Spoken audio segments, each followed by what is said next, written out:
அன்பு நண்பர்களுக்கு வணக்கம்.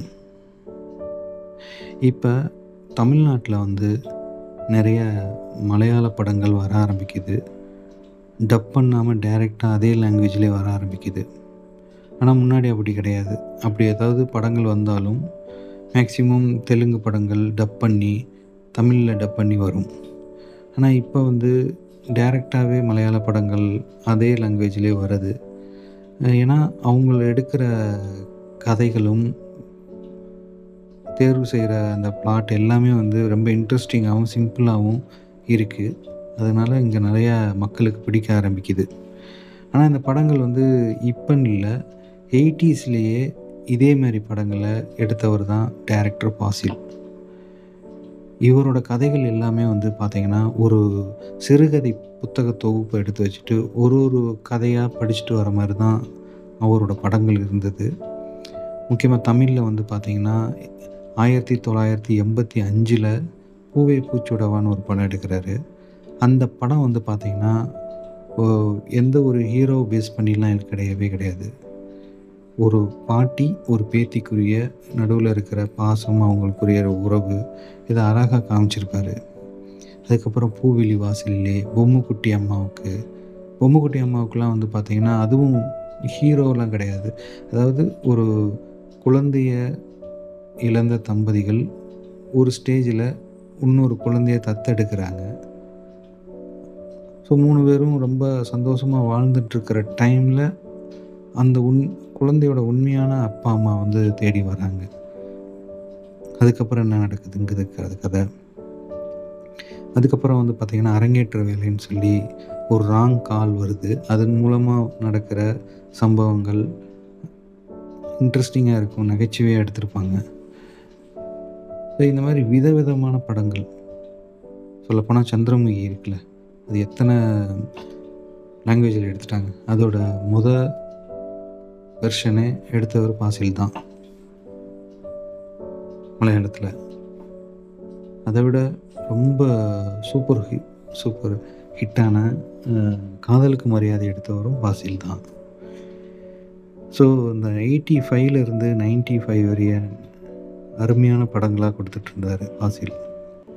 அவர் அந்த டைமிங்கில் எந்த படம்னாலும் யூடியூப்பில் பார்க்கலாம். இப்போயும் இன்ட்ரெஸ்டிங்காக இருக்கும். அதுலேயும் முக்கியமாக பார்த்திங்கன்னா அந்த படத்தோட பாடல்கள்லாம் இன்னும் அருமையாக இருக்கும்.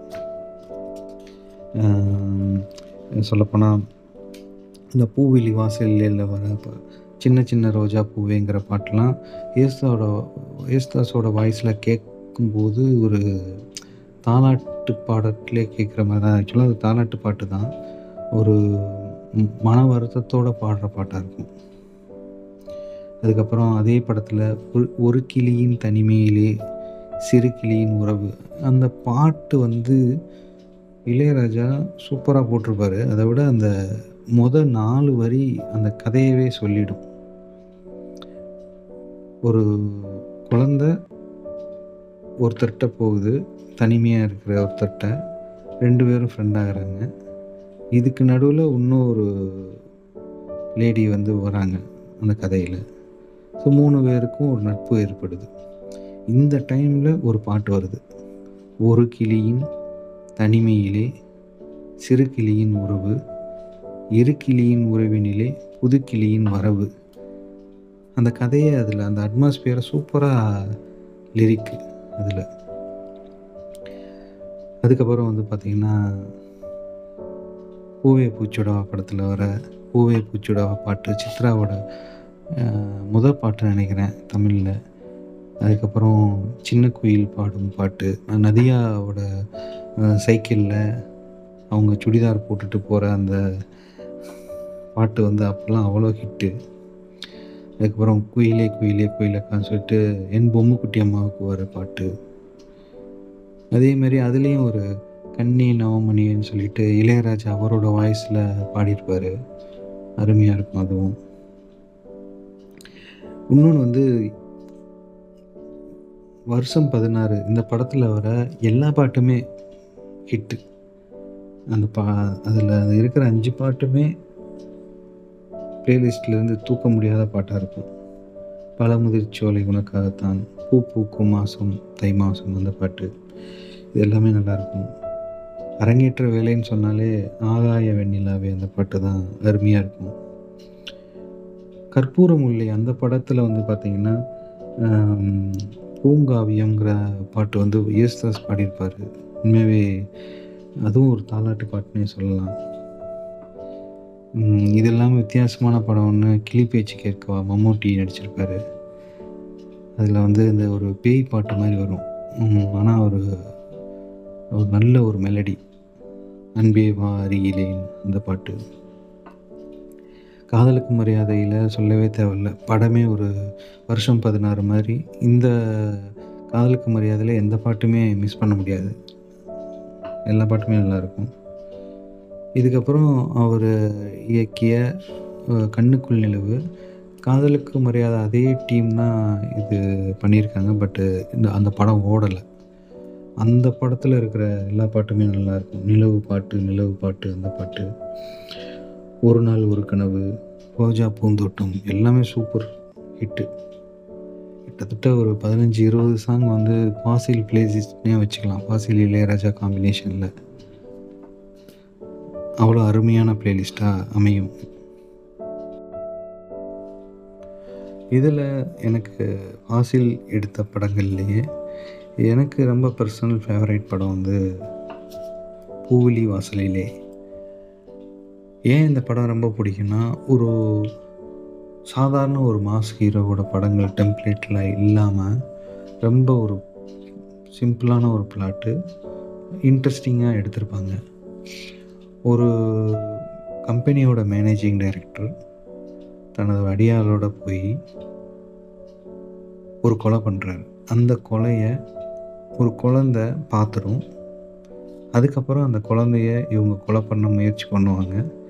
என்ன ஆகுதுங்கிறது தான் கதை. இந்த படத்தில் ரொம்ப பிடிச்சது வந்து என்னென்னா, இந்த தனியாக இருக்கிற சத்யராஜ் வந்து அவரும் தன்னோட குழந்தையும் மனைவியும் இழந்திருப்பார். குடிச்சிட்டு ரொம்ப வாழ்க்கையின் விரக்தி அடைஞ்சு தனியாக இருக்கிற அவருக்கும் அந்த குழந்தைக்கும் இருக்கிற பாசம், அன்பு, அவங்களுக்குள்ளே இருக்கிற நட்பு, இது ரொம்ப அழகாக அந்த படத்தில் கொண்டு வந்திருப்பாங்க. அதோட எனக்கு ரொம்ப ஹைலைட்டான விஷயம் வந்து ரகுவரன். அவருக்கு வந்து வரும்பொழுது இவரோட இளையராஜாவோட பிஜிஎம் வச்சுருப்பார். அது எப்படி யோசிச்சாங்கன்னே தெரியல. அந்த பிஜிஎம் வந்து ஒரே ஒரு வீணையோட ஸ்ட்ரிங்கிலேயே வந்து ஒரு சவுண்டு வரும். அந்த ரொம்ப பயங்கரமான இசையை மீட்டுற மாதிரி இருக்காது.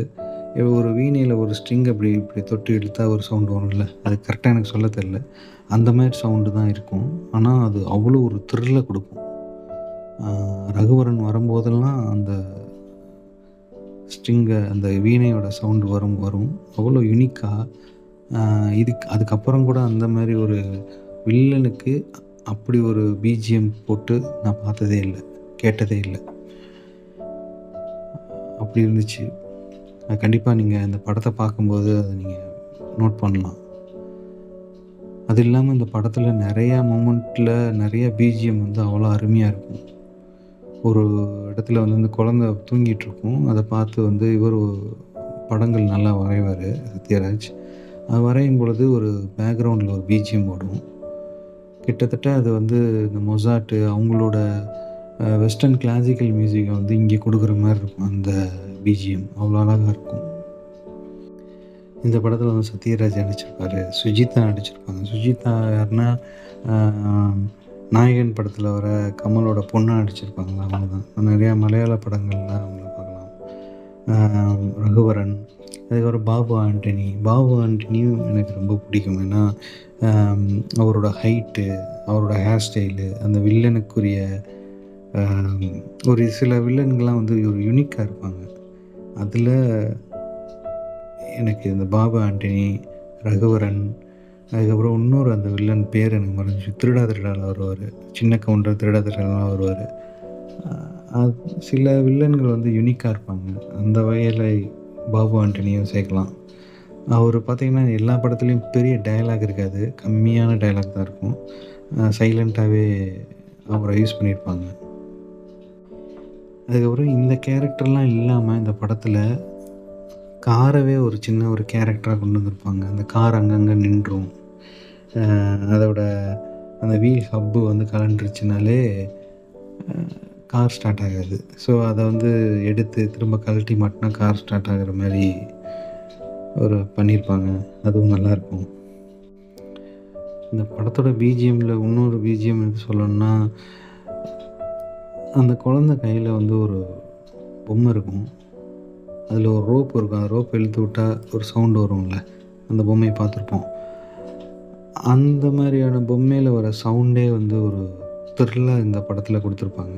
அந்த சவுண்டை வந்து வில்லன் வந்து அந்த குழந்தைய பார்க்கும்போதெல்லாம் அவ்வளோ த்ரில்லாக இருக்கும். அதுக்கப்புறம் வந்து இன்னொரு பிஜிஎம் வந்து இந்த சின்ன சின்ன ரோஜா பூவே அந்த பாட்டோட ஃப்ளூட் வெர்ஷனை வந்து வச்சுருப்பாங்க. வயலின் ஃப்ளூட் வெர்ஷன் இதெல்லாம் வந்து இவங்க அந்த குழந்தையும் சத்யராஜும் அவங்க மீட் பண்ணுற இடங்கள், அவங்க பிரியிற இடங்கள்லாம் அதை வச்சுருப்பாங்க. நமக்கு ரொம்ப அப்படியே கனெக்ட் பண்ணிக்க முடியும். நல்லாயிருக்கும். ஓகே மக்களே, கண்டிப்பாக டைம் இருந்தால் ஃபாசிலோட படங்களை யூடியூப்லேயே இப்போ அவைலபிளாக இருக்குது. பூவே பூச்சுடவா, பூவிழி வாசல்லே, பொம்முக்குட்டி அம்மாவுக்கு, வருஷம் 16, அரங்கேற்ற வேலை, கற்பூர முல்லை, கிளிப்பீச்சு கேட்கவா, இந்த மாதிரி நிறையா வரிசையாக படங்கள் ஒரு 10-15 படங்கள் இருக்குது. எதனாலும் சூஸ் பண்ணி பார்க்கலாம், போரே அடிக்காது. அவரோட பாடல்களையும் கேளுங்க, படத்தில் வர பாடல்கள் அருமையாக இருக்கும்.